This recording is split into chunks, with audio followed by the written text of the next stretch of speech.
Hello and welcome everyone to another Imperator Rome Developer Diary. Today is the day that we finally learn about what is going to be coming with the Summer of Culture, the Menander update. And, I've read through it once and I'm very much liking what I see. So let us just dive in. But before we do that, we have to have a look at the date system yet again, because our Heo is a relentless troll. This time he's gone with the Japanese date system, putting the year, then the month, then the day, which is fine. It's fine. At least it goes from, big unit, then a medium unit, and then the smallest unit. It's a progression instead of, stupidly having the month and then the year and then the day or whatever other things that he does, and maybe he's using the American system, which is also just dumb. Anyway, let's get into the Dev Diary with that very important piece of information out of the way. Salvet omnes! As promised, today's Dev Diary will give you the broad strokes on what you might expect from the Menander update. As you know, the Menander update makes up the culture portion of the season of religion and culture. The portrayal of these two things were not chosen as my focus for the season lightly. I feel they are the key to unlocking some of the potential that Imperator Rome has as an experience. Okay, I know that when I was talking with Vespasian with our talk about the history of Imperator Rome, I did say that I didn't see religion and culture as like the big things really in dire need of change, but I'm not the game dev or the game director, so that's not really my choice. And, if he thinks that culture and religion are, then that's... his opinion on that is probably worth more than mine, let's be fair. Something many of you have mentioned, and that we have long wished to change, is the way that cultures are dealt with on an internal level. Rather than relying solely on cultural assimilation, the Menander update will bring you cultural integration. Very nice. This feature will overhaul the way that you interact with the pops within your empire. Every culture represented within your borders will be shown in a cultural overview and will possess several values unique to pops of that culture. So, different bonuses and malices, maybe, for the different cultures. That might be interesting. Greeks, I imagine, are probably going to have a cultural bonus to technology, and maybe the Gauls will have some cultural bonus to their, martial ability, perhaps? I'm not sure.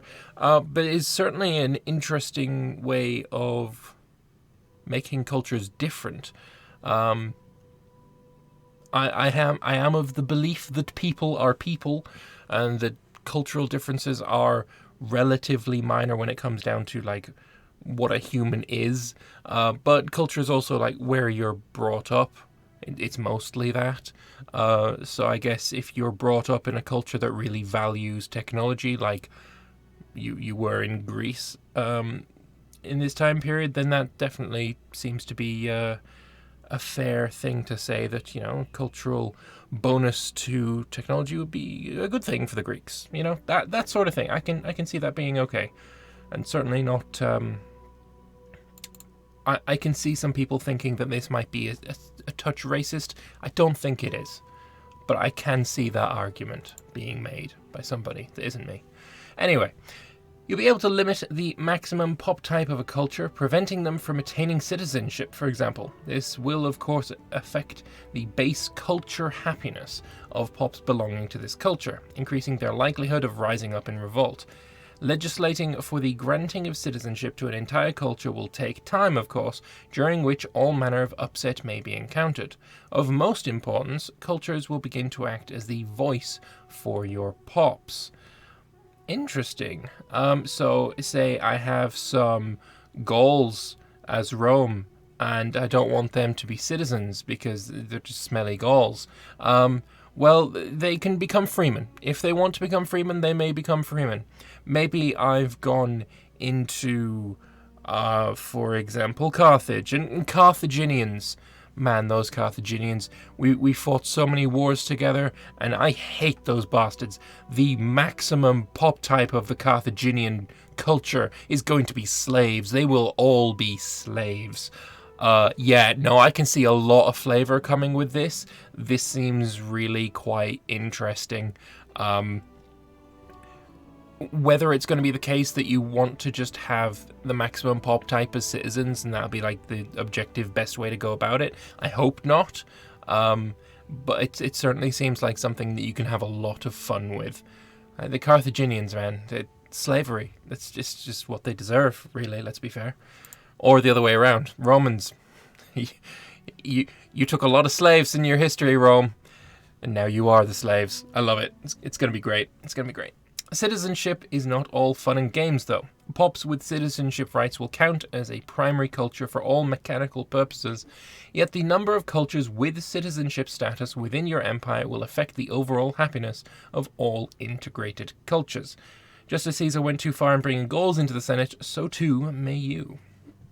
So, with this, I can see a little bit of a worry. And that is that cultures are really quite small. And if it is the case that we can accept a culture group, great. Or if we can accept a culture group to be of the same level as our, of our culture group, then great. But if we are choosing individual cultures that, let's be fair, they're not very big. There's not a whole lot in each. Like, there's a lot of cultures. If we're just picking individual cultures to promote them to the level of citizenship status, that could be a little bit more iffy. Let me just quickly open up a new game so we can see that. All right. But yeah, let's get back to that and move on just a little bit. Of course, the struggle for citizenship that so often caused instability in Rome could not be faithfully represented without reworked rebellions. So this is something that Vespasian and I spoke of at length during our discussion on the game, and we both came to the conclusion that the idea that if you have a Mediterranean-spanning empire, the Gauls rising up at the same time as the Jews was a little bit weird, and that these rebellions shouldn't really be going on at the same time. There was no localized rebellions, and, well, now there is. So, the need for cultural diversity also brought up the need for reworking rebellions. Rebellions have never quite satisfied me as a player. They rarely occur due to high thresholds, and were almost solely related to conquest rather than domestic dissatisfaction. It was our aim when we produced this to prevent a whack-a-mole rebel similar to that of some of our older titles. In retrospect, I believe we went too far. History is filled with doomed provincial rebellions, and we aim to strike a balance between cause, effect, and frequency of revolts under the new system. Rebellions will no longer have a national threshold in order to begin. Instead, the provincial loyalty bar will be responsible for dictating whether a rebellion spawns. Combined with cultural happiness, this should result in a more focused revolt that occurs as a direct result of your action or inaction. Rebellions will be able to snowball, with other provinces joining in if province loyalty reaches a similar level. But a few additional parts coming here, which I'll leave until a future week to discuss in detail. Alright, so this I love. I think it's great. Instead of you having, oh no, I'm getting a rebellion, and all across my empire there's parts over here and parts over here and parts over here that are all rebelling together, allied with each other, and it's a bit of a mess. You're going to have, oh, there's a rebellion going on in Judea. Oh, because the Judeans are revolting, the loyalty in Syria is going down, and oh, now the Syrians have revolted, and it's going to cause this chain effect that just seems, I mean, it's a snowball, like they say here. They'll be able to snowball. That seems really cool. So if you don't manage the small rebellion that you have, it could get really bad. So you're going to have to deal with it. Of course, in the current game, you do have to deal with your rebellions as well, but it's more a case of, oh, I'm getting a rebellion, oh, it's huge, oh, what the fuck. And I don't know, it's like, I definitely think this is just way better. Yeah, this is cool. This is really cool. I like it. All right, before we go on to the Senate and factions rework, I'm going to go back to this culture thing that I was talking about. So, if we look at the culture map mode, let's assume that we're playing as Rome. It's pretty much easy to call it like a default kind of country to play as. So, we're Rome. We've got all of these red countries or red cultures here are in our culture group. So, they have lower problems, they have lower unhappiness from being in our Roman state than, for example, a Lepontic pop would. But I'm just thinking, if you are wanting to elevate another culture to be, a citizen, or give them citizenship status, is that going to be on the level of, I'm going to make the Greeks citizenship status? Or is it going to be a case of, well, as Rome, I'm going to make the Macedonians citizenship status, because by the time I get over there, maybe Macedon has conquered all of this, and a lot of it is Macedonian. Maybe Phrygia didn't explode, and all of this is Macedonian, so I'm going to immediately make Macedonian. The Thracians can eat shit, the Epirites can eat shit, who cares about all of them? That's good. The Egyptians are obviously going to be a primary culture because... sorry, not primary culture, they're going to be a... the citizenship status thing, because there's a ton of them, and I'm really hoping that it's not a case of there are going to be some obvious choices that you always go with. I really am a little bit worried about that, because when Caesar brought the Gauls into the Senate, he wasn't like, oh, the Arverni, they can come in, and so can the Santonians. But these Pictonians, pff, don't like those at all. They're definitely not coming in. I'm a little bit worried about that. Some of these cultures are a lot bigger than others. Helvetians got quite a lot, Belgaes got quite a lot, Lepontics and Norics. Obviously, the Macedonians are going to have a ton. But then Lacedaemonians, really small. Argonians, really, really small. Athenians, really small. There's a lot of really small cultures out there too. A lot of the Illyrian cultures, they're very small. Not a lot of pops in them. Is that going to immediately discount them and prevent them from ever being a good choice to be a candidate for citizenship status? Maybe it is. Maybe that's fine. I don't know. It's something interesting to think about, though, for sure. All right, let's get back to the Dev Diary and talk about the Senate and factions rework. So, we've decided to take the time to reimagine the faction and Senate system that our titular nation and many others experience in Republican playthroughs. Firstly, I'd like to talk about something we're removing, though. The Senate Impact, otherwise known as the small hand that tells you can or cannot perform an action in republics, has had it's been a thorn in our side for some time. The individual weighing on per-issue basis for each political faction has proven to be exceptionally unwieldy and makes it hard to get an overview of where your parties stand.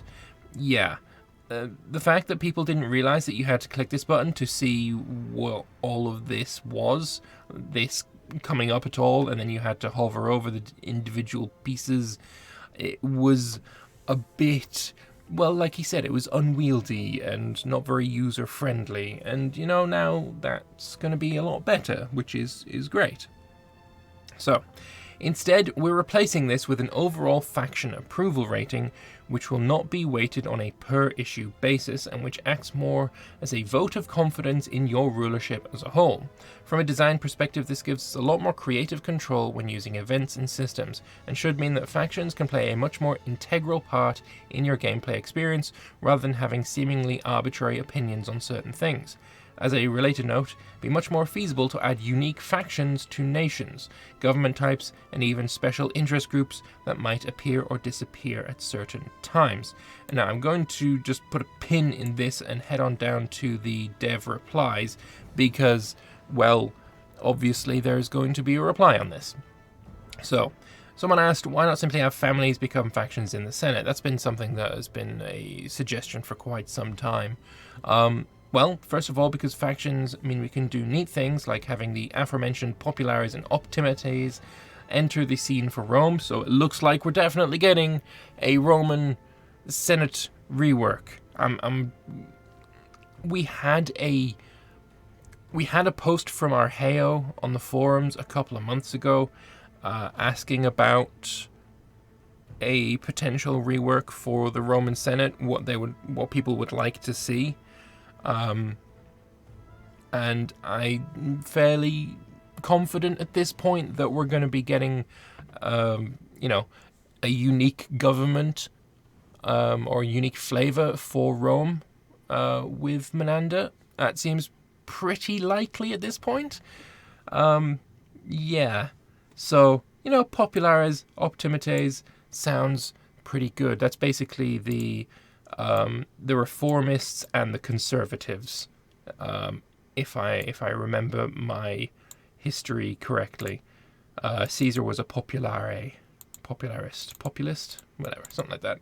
And then obviously the optimates as well. Lovely. We'll get back to these other things though. I'm going to go back up here. Your actions will have direct consequences on your approval rating with various factions, like sacking the holy site of Mars might cause outrage among the traditionalist optimates. Yes, I imagine they would not be so pleased with that. What it does mean, actually, for Rome is that while we have these 5 different factions, I've always seen Rome as being sort of like a 2-faction thing. Every time I've learned about it, it's like you've got your populist reformists, I guess kind of progressives in a way, and then you got your traditionalists, your conservatives, and they don't like change and they don't want to, help the people of Rome. And Caesar was very unpopular because there was a lot of traditionalists in the Senate and he wanted to help the people of Rome.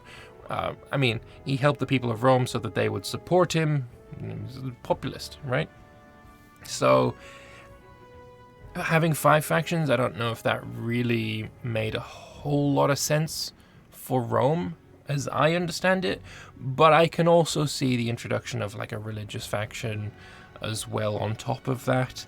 And I think this is pretty close to what I was saying back when Arheo made the original thread asking for suggestions. That, a 2-faction system would be probably the most accurate. But anyway, that's by the by. So, we'll also be reducing the number of parties somewhat for most countries. The 5 current factions aren't very representative of ancient Roman politics. Yeah, agreed. And we feel that representing 3 main power blocks makes for a political landscape ripe for treachery and intrigue. I wonder what these 3 are. Is it going to be populares, optimates, and what? What is going to be the 3rd? I don't know. Because I doubt it's going to be religious, because he says up here, sacking the holy site of Mars will piss off the optimates. So it's not going to be those. Is it the populists are the populares, so it's not going to be those? They're both kind of militarist. I can't really see it. It's going to have to be completely new, so I don't know. I don't know what the 3rd is going to be. No. There's a word that's just on the tip of my tongue, and I can't think of it for another faction. But I'm sure people will write in the comment section below what they think the 3rd faction is going to be. So yeah, please do. Right. So where are we up to? Right here. Okay. So additionally, we'll be making some changes to how votes are calculated. Senate votes will be tied to characters. Yes, and it's not going to be 1 vote per character. To represent the political clout of individuals, it should be possible, therefore, for a particularly unruly senator to hold up bills entirely of their own volition. I love this. I thought that this was the way that it worked when the game first came out, and I was very disappointed to find out that I was wrong. Right, imagine, if you will, that these votes are, obviously they're not one per character, it's going to be probably based on either prominence, to give prominence a more prominent use, or power base. The people with the prominence and the power base are usually going to be the heads of family, and I imagine that the people of the family are probably going to follow the head of family in their vote. So either popping off or you know, getting rid of a particularly unhelpful head of family, or perhaps trying to appease them, become friends with them, is going to be quite a good idea in the Senate. That could really increase the amount of gameplay and role play that you can do when it comes to interacting with the characters, and that's been something that I think everyone kind of wants. More interaction with the characters, more meaningful, flavorful interaction, and you know, something that you can see making a difference. Like if you try and become a friend of a head of family, and you immediately see that friendship come to fruition as he sort of backs you in what you want to do in the Senate, that could be really quite fun. Right. We'll also be taking a look at adding senatorial objectives, faction-generated demands that give factions both a sense of identity and a method of interacting with your gameplay directly. More on this in a future diary. This looks very much like what we've seen from Republic of Play. Having factions give you missions is something that I have seen him suggest. And I know the devs do watch his videos, or at least I know when I interviewed Johan at PDXCon, he said that he did watch Republic of Play's videos. Whether this is taken from him or whether they came to the same decision, the same idea simultaneously, I don't know, but I mean, it's a good idea, so it could be either one of them. But it's great. It's great. I love it. So the Populares might want you to build some more farmland or a farming estate in Latium, for example, because there's too many pops in Rome and we need to encourage them to go out and farm the fields. So I need you to build this over there so that more people will go there and farm the fields instead of coming to Rome and using up our resources, you know, bread and games and all that kind of stuff.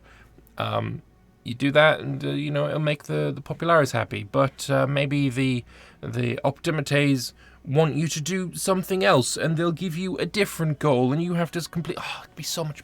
It'd be so cool. It'd be so cool. I love it.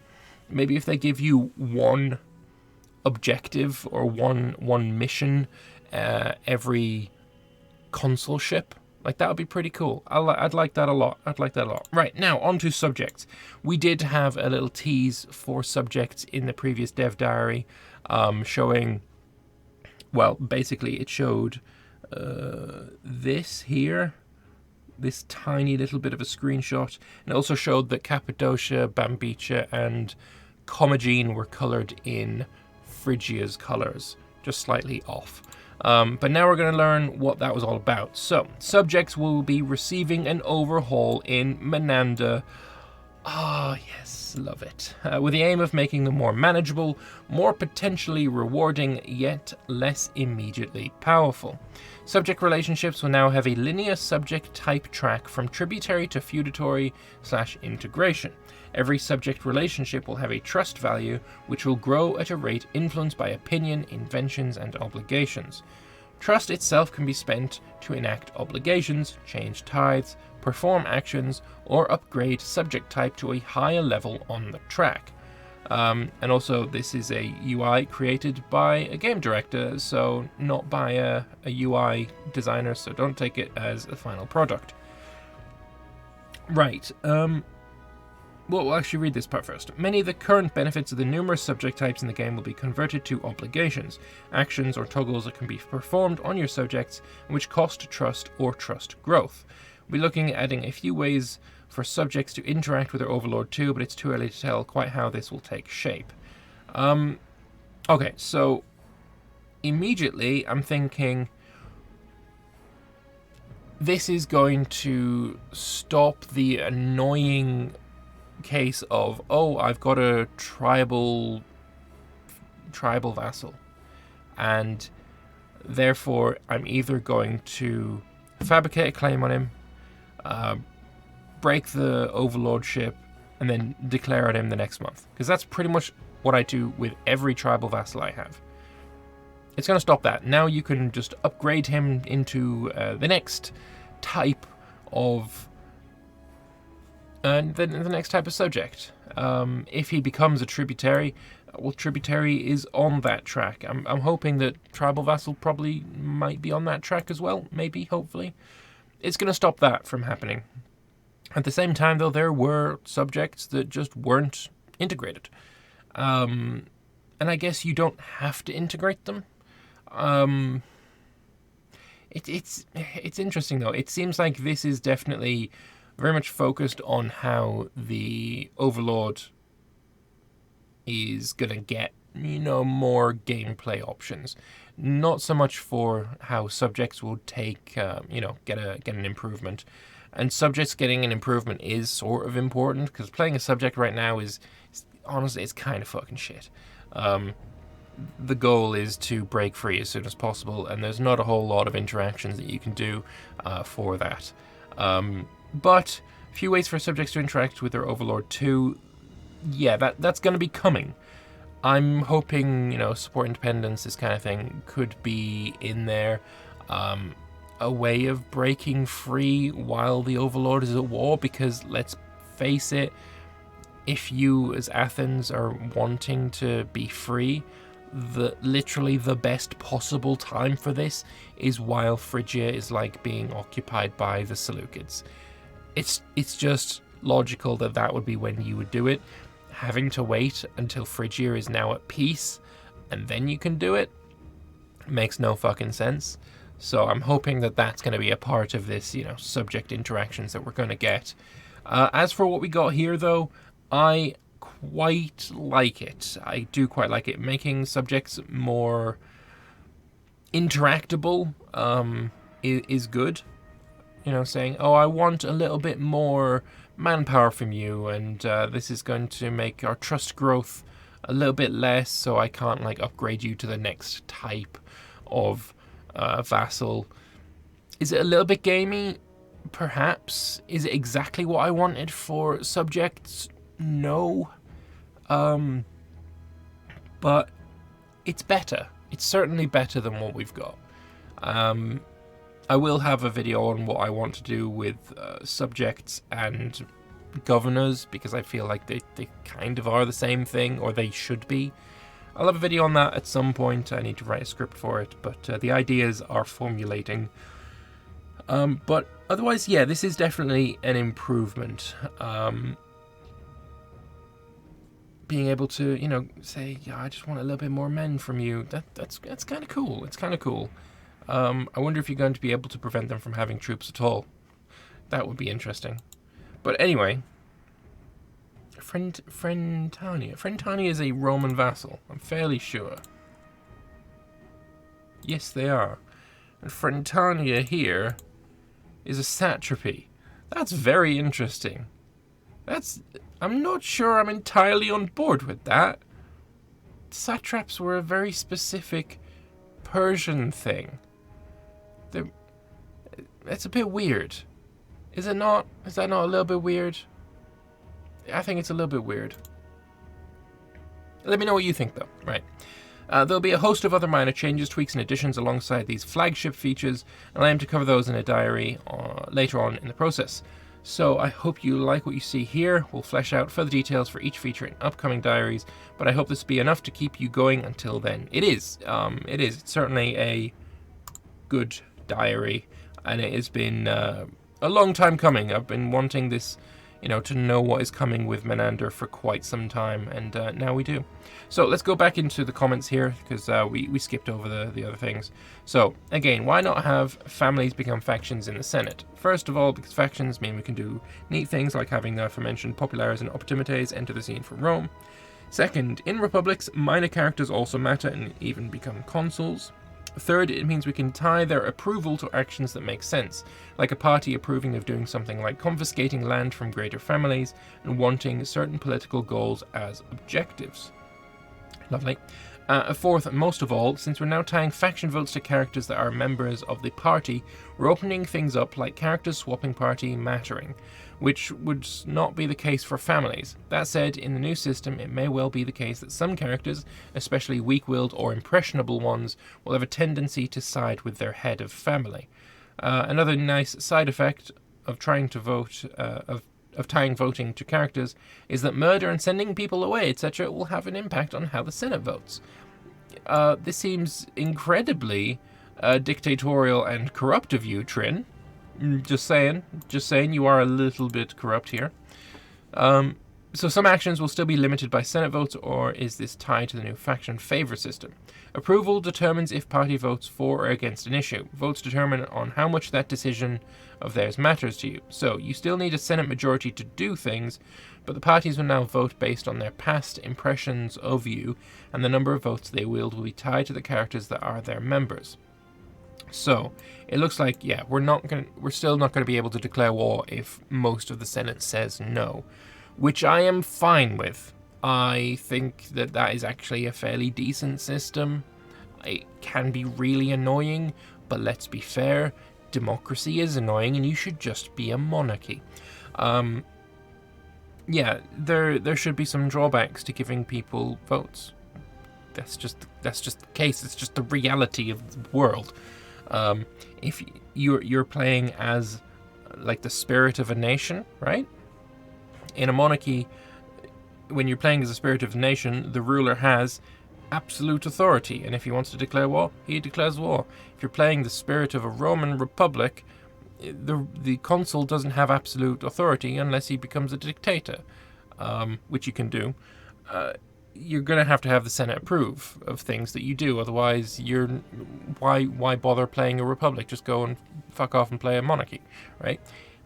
It's annoying by design. It should be. It's there for a reason, and removing this, removing the idea that the Senate can say no, you're not allowed to do something, it just weakens the difference between a republic and a monarchy. It's good that it's there, is what I'm trying to say. My understanding of this is that they're not getting rid of character and Civil War type rebellions, but adding in a new type in addition to that. No, that's not right.